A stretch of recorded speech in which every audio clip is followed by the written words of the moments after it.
The name Mary Bell resonates in criminology as one of the most disturbing cases involving a child murderer. Unlike other criminal cases where adults are the perpetrators, this one forces us to question our fundamental assumptions about childhood innocence and psychological development. At just 11 years old, Mary Bell committed acts that shocked England and the world in 1968, becoming known not only as a child murderer, but also as the Incite Strangler. The complexity of this case confronts us with profound questions about children's mental health, environmental influences, and genetic predisposition to violent behavior. Throughout this narrative, we will analyze the multiple factors that may have contributed to the transformation of a girl into a figure who would permanently challenge our understanding of human moral development. If you are not yet subscribed to the channel, don't waste time. Click the subscribe button now and activate the bell to receive notifications about new, fascinating criminal cases like this one. Your support is essential for us to continue bringing quality content about criminology and forensic psychology. Before we get into the case, let's first understand what psychopathy is.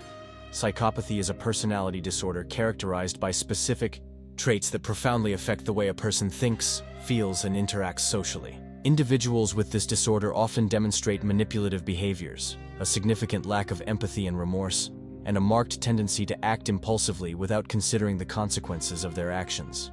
This condition is associated with abnormalities in brain structure and function, combined with genetic and environmental factors. People with psychopathy often have exceptional manipulative abilities, being able to charm and seduce those around them while hiding their true intentions, and their inability to feel genuine emotions. Their charisma and power of persuasion allow them to manipulate others to achieve personal goals, often without showing any guilt in the process. The absence of empathy represents a central characteristic of psychopathy. These individuals face significant difficulties in understanding and establishing emotional connections with the feelings and experiences of others.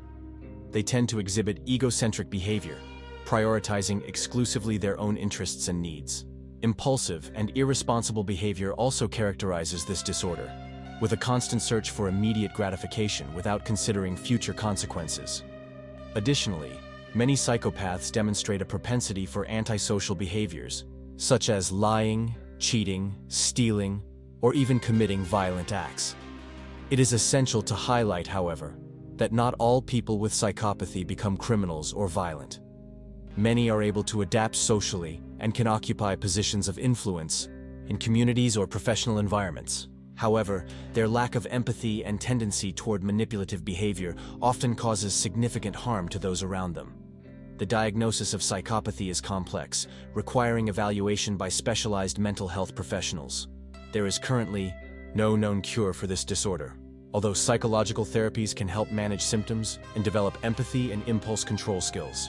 At the end of July 1968, in Newcastle, England, the body of a 3-year-old boy was discovered covered in vegetation between concrete blocks near his home. The victim was Brian Howe, who had disappeared a few hours before the discovery. Near the scene, investigators found a pair of broken scissors that, as the autopsy would reveal, were used in the crime. Lead investigator James Dobson was horrified by the details of the case. The autopsy revealed that scissors had been used to inflict injuries on the child's thighs and genitals.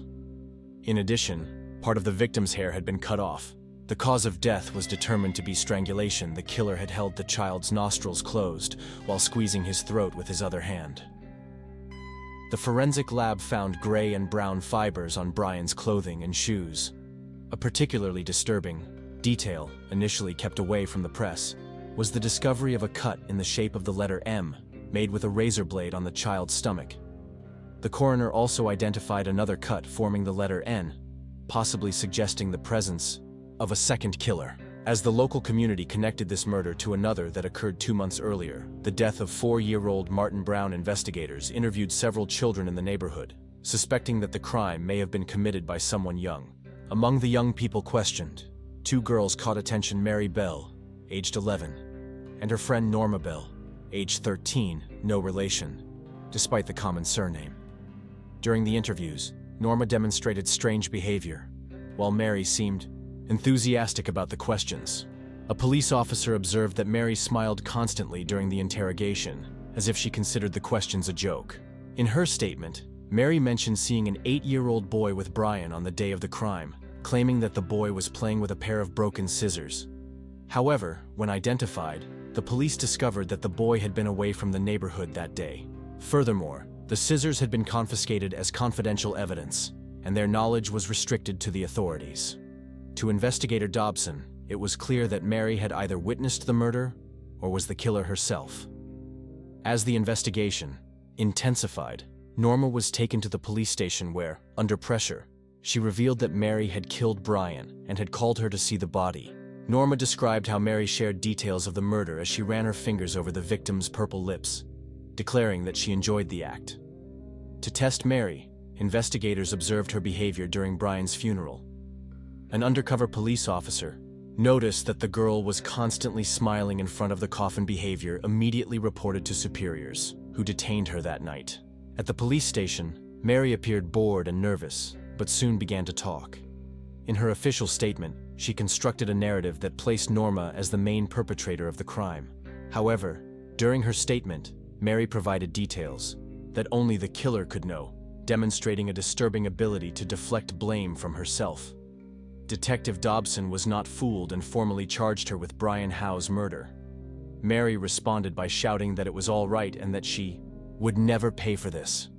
Norma was later arrested and charged, causing horror on the streets of Newcastle when the news became public.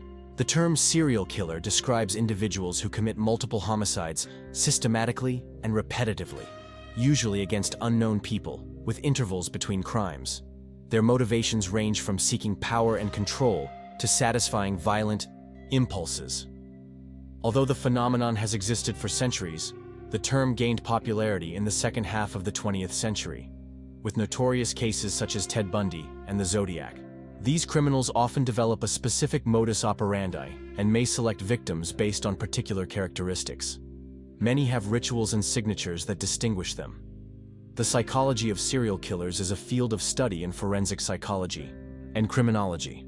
Many are believed to have antisocial personality disorders and have suffered childhood trauma, although each case is unique. Their investigations are complex, often extending over long periods. As for child killers, this phenomenon profoundly challenges our understanding of childhood and innocence. Although rare, these cases shock society and require multidisciplinary approaches. Factors that contribute to violent behaviors in children include traumatic experiences, abuse, neglect, negative environmental influences, family problems, and genetic or neurological predispositions. Society faces the challenge of adequately dealing with these situations, debating issues of criminal liability, rehabilitation, and social protection. Approaches vary between countries, with legal systems developing specific measures for juvenile offenders. After Mary's arrest, investigators were surprised to discover that she may have been arrested earlier for the murder of Martin Brown. On May 25, 1968, when Martin's body was found in an abandoned house, authorities found a bottle of aspirin nearby and found no signs of homicide, ruling the death accidental. However, days after the incident, Mary had bragged to other children, declaring herself a murderer and taking pride in escaping the police. On the day of the crime, she tried to take Norma to see the body, and failing that, visited Martin's aunt claiming to have found the body covered in blood, a detail inconsistent with the real scene, where the body was intact with few traces of dust. Martin's death sparked protests in the neighborhood, with residents convinced there was a killer. Ironically, Mary was photographed carrying one of the protest banners. She later pestered the victim's family with questions about her feelings and tried to see the body when it was at the family home for the wake. Investigators also discovered that the day before Martin's murder, Mary had tried to strangle Norma's younger sister, but was stopped by the child's father. The day after Martin's death, a local nursery was vandalized, with notes claiming responsibility for the murder, an act that Mary later confessed to having carried out with Norma for fun. In his room, police found a notebook containing a drawing of a body in the same position as Martin was found in. A week after the crime, Mary and Norma attempted to vandalize the nursery again, but were caught due to newly installed alarms. Mary Bell's childhood was marked by neglect and possible abuse. Her mother, Elizabeth, worked as a sex worker in Glasgow, often leaving Mary and her sister in the care of their stepfather, William Bell, a man with an extensive criminal record. At the age of 5, Mary witnessed a neighborhood friend being hit by a bus, a traumatic event that affected her communication and social relationships. She developed nocturnal enuresis, for which her mother publicly humiliated her by rubbing her face in urine and exposing her stained mattress to the neighborhood. Mary noticed that her mother was desperately demanding attention while seemingly rejecting motherhood. The child often had unexplained injuries, leading family members to suspect that Elizabeth might be trying to harm her daughter. In 1960, Mary fell from a first-floor window, an incident that family members also blamed on her mother. The situation deteriorated when Elizabeth sold her daughter to a mentally unstable woman, initially telling her eldest daughter, Catherine, that Mary had been run over. When Catherine discovered the truth and tracked down her sister, Mary returned home only to be placed in sexually abusive situations by her mother's clients. As a result, Mary often got into fights at school, attempting to strangle fellow students. Other students recognized signs of her impending aggression when she would shake her hair and stare at a potential victim. This strangling behavior likely stemmed from the abuse she had suffered. During the trial in December 1968, the girls were prosecuted for the murders of Martin Brown and Brian Howe. The British judicial system has taken precautions to make the process understandable for young women accused. The prosecution demonstrated the connection between the murders, emphasizing the girls' suspicious behavior. They presented forensic evidence, including fibers from Mary's dress found on one of the victim's shoes. The jury focused mainly on the evidence against Mary, considered the true responsible for the crimes. During the proceedings, Elizabeth Bell frequently interrupted with dramatic tears, while Mary's stepfather remained silent. Mary did not seek sympathy from the jury, while Norma cried continually, appearing afraid. On the sixth day, Mary testified, demonstrating disturbing intelligence by explaining the drawings in her notebook as illustrations based on rumors about Martin's death. As for her knowledge of strangulation methods, she claimed to have seen them on television. The accused frequently exchanged glances during their testimonies, with Mary reacting aggressively and Norma just crying, leading the jury to prohibit eye contact between them. Both denied having murdered Martin Brown, but admitted being with him on the day of the crime. As for Brian Howe's case, each accused the other. Mary claimed that Norma strangled him, while Norma provided more convincing details, claiming that Mary initiated the act, but asked her to complete it when she lost strength, at which point Norma fled in despair. Psychiatrist Dr. Robert Orton testified that Mary was a complete psychopath and the main perpetrator of the crimes, while Norma was the victim of her evil influence. He characterized Mary as aggressive, perverse, cruel, incapable of remorse, and endowed with a domineering personality and unusual intelligence. The verdict found Norma not guilty of manslaughter on both counts, with the blame falling entirely on Mary, who was found guilty of manslaughter with diminished responsibility due to her psychopathy. Mary received an indeterminate sentence, while Norma received 3 years probation for vandalism and psychiatric supervision. After the trial, Britain faced a dilemma: there was no suitable place for Mary Bell. Adult prisons were inadequate. Psychiatric hospitals were not ideal for a child diagnosed as a psychopath, and conventional reformatories posed a risk to other children.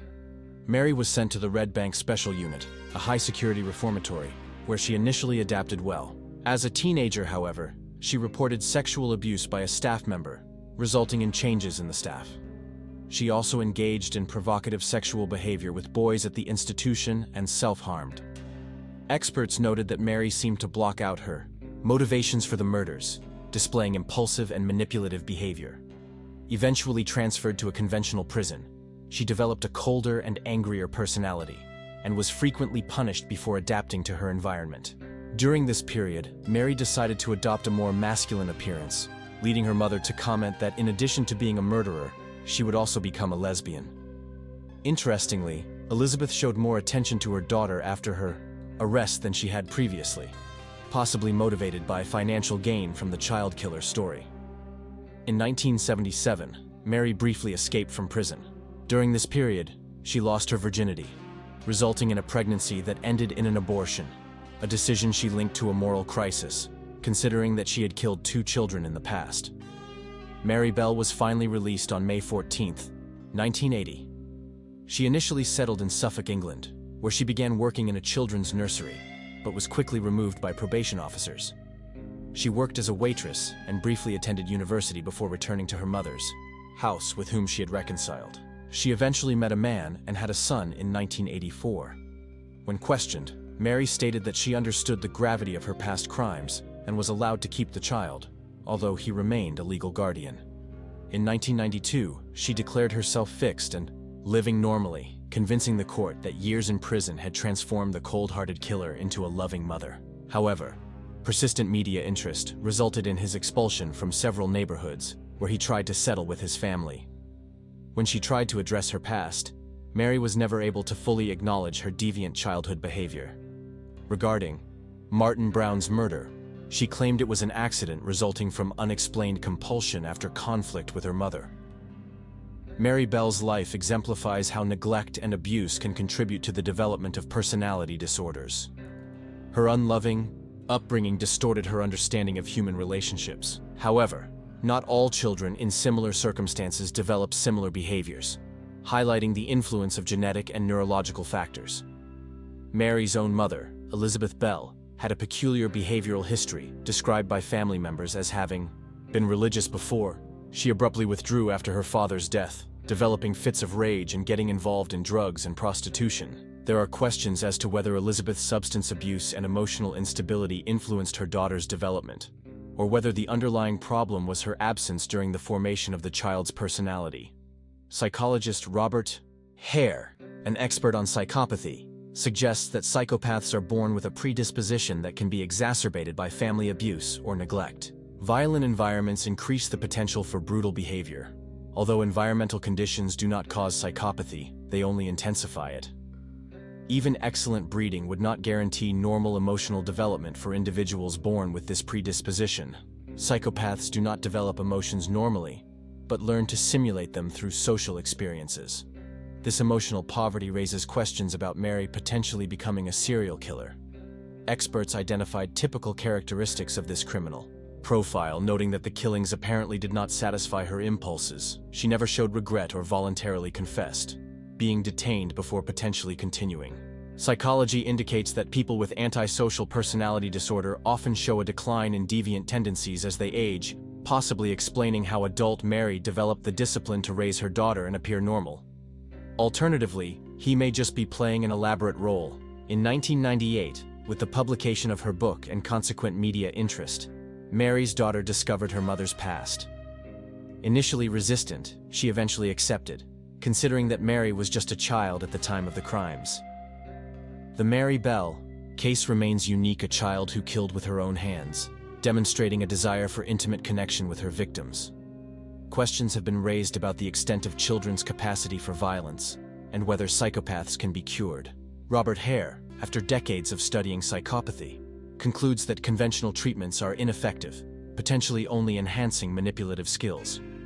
Hare observes that aging psychopaths demonstrate less manipulative and aggressive behavior, although their fundamental motivations remain unchanged. In his view, the best approach is to accept that they will remain self-centered in perpetuity, encouraging them to channel their self-interest into social benefit. His patients understand this logic and demonstrate progress when they convince themselves that they can get what they want without causing harm. Considering Mary Bell from this perspective, one may question whether her forgiveness of her mother and her own motherhood represent positive adaptation, transforming problems into beneficial resources. The answer remains unclear. Like this entire disturbing story, Mary destroyed motherhood for two women, only to become a mother herself. Even more disturbing is how his story gradually obscured the memory of his victims, children whose deaths resulted from complex factors that we may never fully understand. Did you like this case? Don't forget to subscribe to the channel, activate the notification bell, and leave suggestions for new videos in the comments. What criminal cases would you like to see here on the channel? Share your ideas and help build our community of those interested in criminology and forensic psychology. Your feedback is extremely important for us to continue bringing quality content.